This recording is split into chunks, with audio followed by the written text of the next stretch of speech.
Ndabasuje kandi mbifurije kugubwa neza mwese wadahema kutwereka ko mudukurikirana ijana ku ijana. Njyewe ni Emmanuel Rakarama kuri Taratibu World. Ibi rero tuba tubagezaho ni Taratibu update za buri kanya. Nkubwira aho utari wakora subscribe, gerageza ubikore rwose ukane n'akazogera kugira ngo update nk'izi zizajye zikugeraho buri kanya. Trump na Zelensky rero bagiranye ibiganiro bitanga icyizere, niko twavuga. Nyuma y'ibiganiro by'amateka Donald Trump yagiranye na Perezida Vladimir Putin w'Uburusiya kuwa gatanu muri Alaska, kuri uyu wa mbere hari hategerejwe ibindi biganiro yagombaga kugirana na Volodymyr Zelensky wa Ukraine. Byose bifite intego yo gushakira umuti intambara imaze imyaka 3 n'igice ihanganishije Uburusiya na Ukraine. Nubwo ahanini byari ibiganiro bya Trump na Zelensky, bamwe mu bayobozi b'ibihugu n'imiryango by'i Burayi batunguranye bagaragaza ko bagomba guherekeza Zelensky muri ibyo biganiro.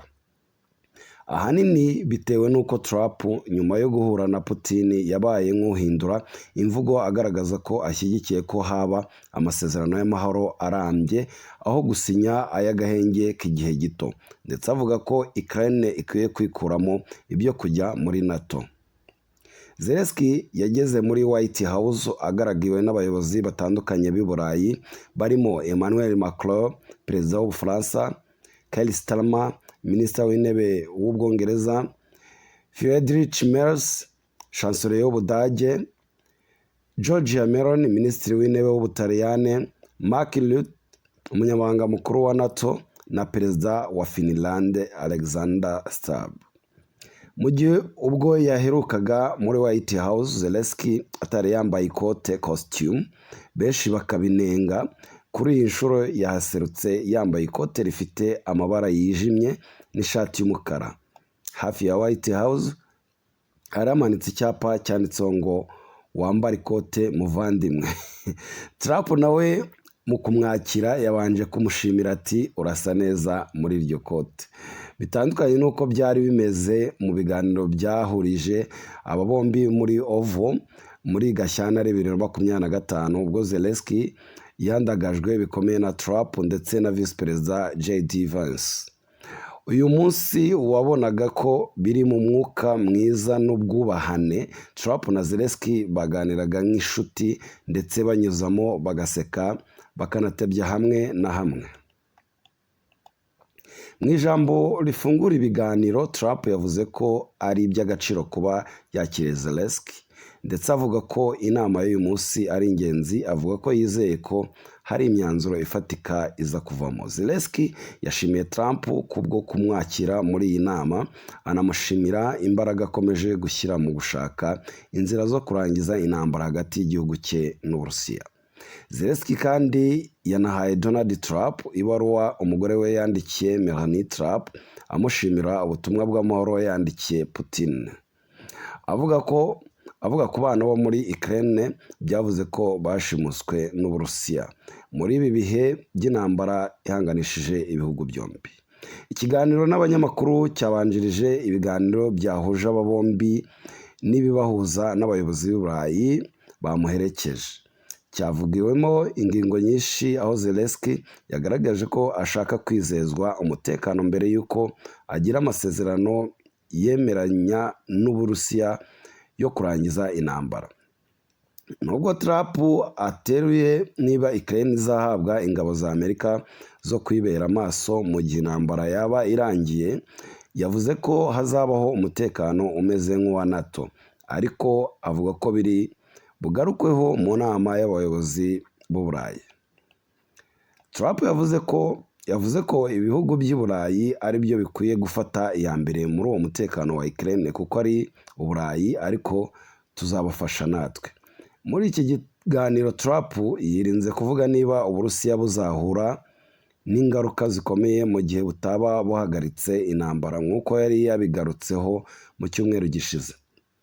Trump kandi yavuze ko nyuma y'inama imuhuza na Zelensky n'abayobozi b'i Burayi bamuherekeje ari buhamagare Putin kuri telefone nk'uko babyemeranyijwe kuwa gatanu kugira ngo harebwe ikigiye gukorwa.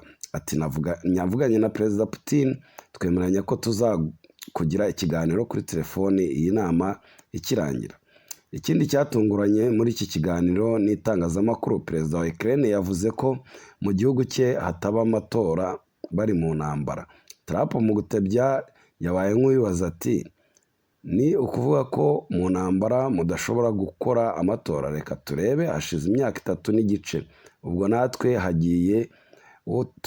hagize uwo tuba tutararebana neza, bivuze ko nta matora. Ibyo ni byiza. Zelensky yiteguye kuganira n'Uburayi. Zelensky kandi yavuze ko yiteguye kugirana ibiganiro by'inyabutatu n'Uburusiya na Amerika. Ibyo Trump yavuze ko bishoboka mu gihe iyi nama y'uyu munsi yagenze neza. Yagize ati twiteguye ibiganiro by'inyabutatu. Zelensky yashimangiye ko ibintu byose bishingiye ku kuba yakwizezwa umutekano w'igihugu cye mu gihe kiri imbere. Ati harimo iby'uburyo bubiri: intwaro, ingabo n'imyitozo ndetse n'ibijyanye n'ubutasi. Icya kabiri bizashingira ku bihugu bikomeye nka Amerika n'ibindi bihugu by'inshuti zacu. Nyuma y'iki kiganiro n'itangazamakuru, Trump yagiranye na Zelensky ikiganiro mu muhezo mbere y'uko bahura n'abayobozi b'i Burayi bari baherekeje Zelensky kugira ngo hashake umuti w'iyi ntambara imaze imyaka 3 n'igice. Abayobozi b'i Burayi rero muri iyo nama batunguranye. Nyuma y'inama yahuje Trump na Putin yabereye i Alaska kuwa gatanu, Trump yaciye amarenga ko kuri ubu ashyigikiye ko haba amasezerano y'amahoro yo guhagarika intambara kuruta agahenge k'igihe gito, kandi agaragaza ko afungukiye kuba yakwemera ko Uburusiya bwagumana uduce bwigaruriye kugira ngo amahoro ahinde. Muri iyi nama ya Trump na Zelensky yahuruje aba banyaburayi, bamwe mu bayobozi b'i Burayi mu buryo butari buteganyijwe, bategerejeho gushakishiriza Trump ko Amerika yizeza Ukraine umutekano mu buryo bweruye, ku buryo Uburusiya butazongera gukora ibikorwa by'ubushotoranyi. Kuba Amerika iterura ku byo kwizeza Ukraine umutekano biteye impungenge abanyaburayi, kuko bumva ko kwizeza umutekano w'ahazaza Ukraine bikwiye gukorwa n'urwego rwa Amerika rufitiye ububasha. Hari kandi impungenge mu banyaburayi ko Amerika ishobora gutsimbarara ku cyemezo cy'uko Ukraine ihara ubutaka bwayo bwigaruriwe n'Uburusiya, ibintu abanyaburayi batumva kuko barwanya uko ibihugu by'ibinyembaraga byajya byigarurira ubutaka bw'ibihugu bitoya. Ngayo nguko rero, ibi biganiro se tubyitezeho iki? Dutegereje iki? Nkomeza kubifuriza impagarike n'ubugingo kandi kugira umunsi mwiza wuzuyemo ibyiza byose mwifuza, ariko cyane cyane amafaranga n'amahoro arambye. Ibiganiro byacu ni akagaruka. Ngende Emmanuel Rakarama kuri Taratibu World. Ciao ciao.